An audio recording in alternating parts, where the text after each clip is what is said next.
देखिए, आज बैठक का मूल उद्देश्य था कि आज से लगभग हफ्ता भर पहले एक नौका दुर्घटना हो गया था, जिसमें 34 लोग गंगा जी में प्रवाहित हो गए थे। लेकिन हमारे लोगों ने उनको पूरे अपने तन मन से लग के लोगों को बचाया। और उसके बाद हम लोगों के मन में एक भय सा समा गया कि आखिर ये क्या करा था कि ऐसा दुर्घटना हो गया। उसी को देखते हुए हम लोगों ने लोगों को जागृत करने के लिए कि हम लोग लोगों को नौकायन कैसे कराएं, जिससे कि हमारी छवि खराब ना हो और लोगों की जान माल की सुरक्षा हो सके।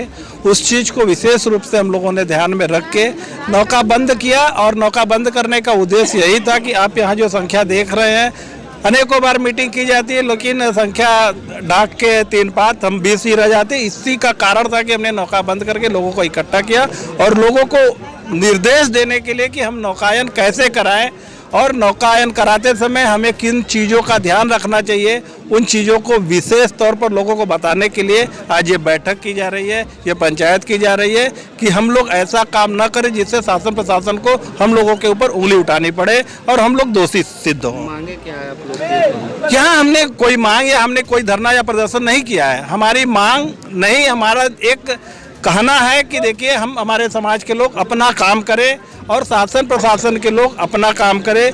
जिस काम को हम अपना धर्म और कर्म मान के करते चले आ रहे थे, जैसे कि नदी में डूबते हुए लोगों को बचाना है, डूब गए लोगों को निकालना है, घाटों पर अगर कोई उचक्कागिरी कर रहा है, अगर नज़र पड़ गए तो उसको पुलिस के हवाले करना है।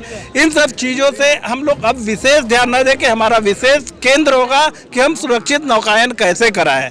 वो अलग बात है कि हमारे खून में वो चीज़ है कि अगर किसी को हम डूबते हुए देख लेंगे तो हमारे जेब में लाखों का मोबाइल हो, मुझे फ़र्क नहीं पड़ता है, हम कूदते हैं, लोगों को बचाते हैं। लेकिन अब उस चीज़ को हम लोग अपना कर्म नहीं मानते, वो मन की इच्छा होगी तो हम लोग करेंगे, अन्यथा लोगों को सुरक्षित नौकायन कराना ही हमारा मूल उद्देश्य होगा। बात करें जो लोग डूबते हैं और महिलाओं का विशेष योगदान होता है उनको बचाने में, लेकिन फिर भी जो है प्रशासन जो है तो इसके बारे में क्या? अब देखिए, मेरा मूल उद्देश्य ही यही है, हमारा कहने का मूल उद्देश्य ही यही है कि आज हम लोग को बैठक करने का मूल कारण भी यही है, क्योंकि अभी से 4 दिन पहले होटल डायमंड में एक मीटिंग किया जाता है। मीटिंग के दरमियान सारी चीज़ों को समझाया जाता है। सारी चीज़ों को समझाने के बाद यह बात कहा जाता है, जिसके वजह से हमको आज ये मीटिंग रखनी पड़ी, कि आप लोगों ने तो 34 लोगों को डुबाएंगे, अन्यथा लोगों को सुरक्षित नौकायन कराना ही हमारा मूल उद्देश्य होगा। बात करें जो लोग डूबते हैं और महिलाओं का विशेष योगदान होता है उनको बचाने में, लेकिन फिर भी जो है प्रशासन जो है तो इसके बारे में क्या? अब देखिए, मेरा मूल उद्देश्य ही यही है, हमारा कहने का मूल उद्देश्य ही यही है कि आज हम लोग को बैठक करने का मूल कारण भी यही है, क्योंकि अभी से 4 दिन पहले होटल डायमंड में एक मीटिंग किया जाता है। मीटिंग के दरमियान सारी चीज़ों को समझाया जाता है।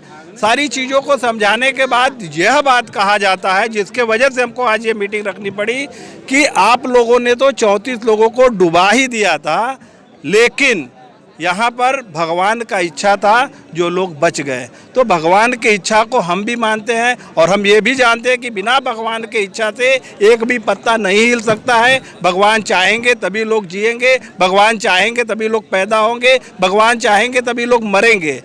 लेकिन इस तरह से यह कह देना कि आप लोगों ने तो डुबा ही दिया था, भगवान की इच्छा है और हमारे लोगों ने सारे 34 लोगों को बचाया, लेकिन किसी एक व्यक्ति का पीठ न थपथपा देना और ये कहना कि आपका कर्तव्य है, ये हमारे हिसाब से हमारे समाज के साथ नाइंसाफ़ी है। क्योंकि इन सब कार्यों को करने के लिए हमारे लोगों को न तो गोताखोरी में रखा गया है, न ही हमारे लोगों को कभी इस चीज़ का प्रोत्साहन दिया जाता है कि आपने ये काम किया तो आपको इसके लिए प्रोत्साहन स्वरूप आपको ये ख्याति प्रदान की जाती है। ऐसा कभी नहीं हुआ है। तो आपको ये कहने का भी अधिकार हमारे हिसाब से तो नहीं है कि आपको ये आपका कर्तव्य है।